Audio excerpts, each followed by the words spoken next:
Hi, I'm here with Danny Ashkenasi, director of The Pit and the Pendulum. Yeah. There's a subtext under there. It said Musicabre. musicabre. Which is musical and macabre combined. Is that an existing genre? Is it something that you No, pioneered? I created that term. That's amazing. I'm the only one so far who's made musicabres, but That's awesome.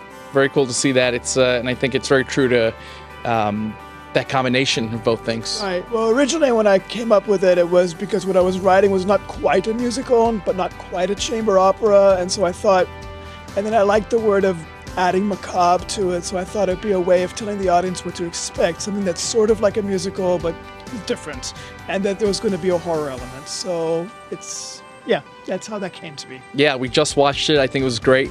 There's this massive risk you take when you try to retell a classic, especially someone like Poe and Pit and Pendulum, a favorite to so many. What kind of challenges come up when you're doing that? Well, for me, I was having trouble getting emotionally connected to that particular story because the narrator, unlike my first musicabre, The Telltale Heart, the narrator doesn't have as much of a gripping, interesting personality. He's just telling you something that is really horrifying and horrible, but you know, time has intervened. After 200 years, you know, those concepts that Poe came up with have been used a lot in horror since then. So what do you bring new to those ideas?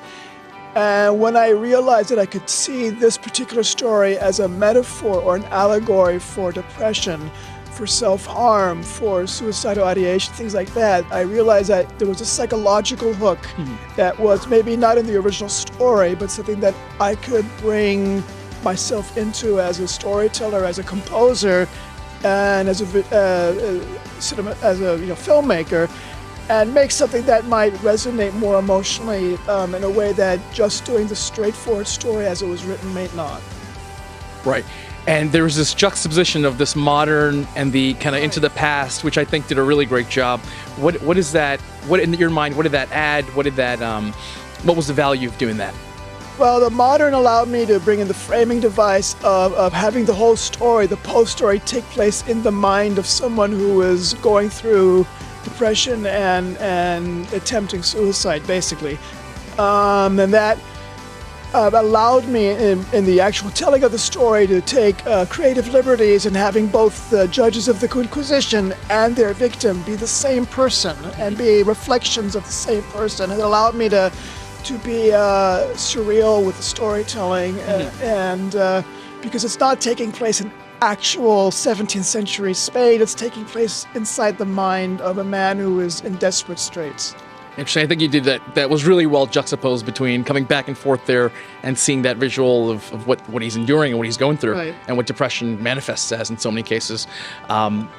Did you grow up watching horror? Was that a big genre for you? What inspired? Where's the inspiration come from? I grew up in Berlin, Germany, and we would have access to American Forces television, and every Friday they would have something called Creature Feature, and I would stay up late Friday nights to watch the Creature Feature movies, so I've always loved horror.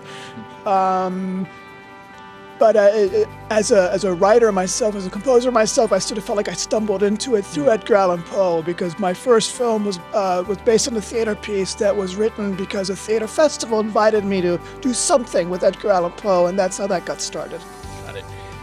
There was you had sort of throughout the film this chorus and the I forget what the word is for that, but Dies Irae. what is it? Oh, the Latin. The judges are singing Dies Irae, and that in the original or the traditional that is used in almost every Requiem Mass as sort of a depiction of the apocalypse of the last day, Judgment Day. And then I had to, for my version, write new words for that. So I had to write in Latin. I don't speak Latin. I had to use Google Translate and then talk to someone who actually was a Latin scholar to make sure that my Latin was kosher. My Latin was kosher. That is a mixed media, right? Great. Just right there. But because that was inspired by the beginning of the Poe short story, because the beginning, the Latin you see on the plaque, that is from Poe. He doesn't even translate it. He just has this Latin phrase there, and then says that this was on the house, you know, in Paris. It says, but it doesn't explain it any further. I had to go look it up to realize that this Latin inscription, you know, what it meant, and that's where the subtitles come in. But that helped inspire the idea that the judges of the Inquisition would be singing in Latin. Because in Poe's story, they're barely mentioned. You know that he's in the cell and these things are happening to him because of the Inquisition. But the monks of the Inquisition don't get any words themselves, so I had to give them words, and I figured if I give them Latin, I am not competing with Poe's text, I am bringing something separate to the story.